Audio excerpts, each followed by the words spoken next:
Football প্রেমী শহর কলকাতা আবারও ইতিহাসের সাক্ষী হতে চলেছে। ফুটবলের ঈশ্বর হিসেবে পূজিত লিওনেল মেসির ভারত সফরের প্রথম গন্তব্য হওয়ায় কার্যত উন্মাদনায় ভাসছে সিটি অব জয়। কলকাতার রাজপথ, মোড় এবং খোলা জায়গা জুড়ে বিশাল কাটআউট, ব্যানার ও পোস্টারে ছেয়ে গেছে পুরো শহর। মেসির পা রাখার আগেই থমকে যাওয়ার উপক্রম নগর জীবনের।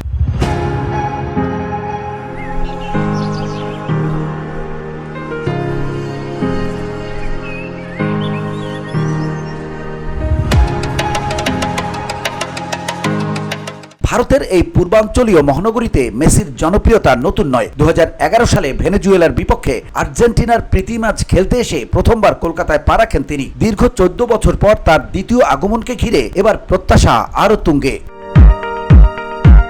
কলকাতা সেই শহর যেখানে এর আগে এসেছেন ফুটবলের আরো দুই মহাতারকা, পেলে ও দিয়াগো ম্যারাডোনা। 1977 সালে নিউ ইয়র্ক কসমসের হয়ে একটি প্রদর্শনী ম্যাচ খেলতে এসে কলকাতাকে মুগ্ধ করেছিলেন ব্রাজিলিয়ান কিংবদন্তি পেলে। ম্যারাডোনা এসেছিলেন 2008 ও 2017 সালে। দুবারই অবাক হয়েছিলেন এ শহরের ফুটবল উন্মাদনা দেখে।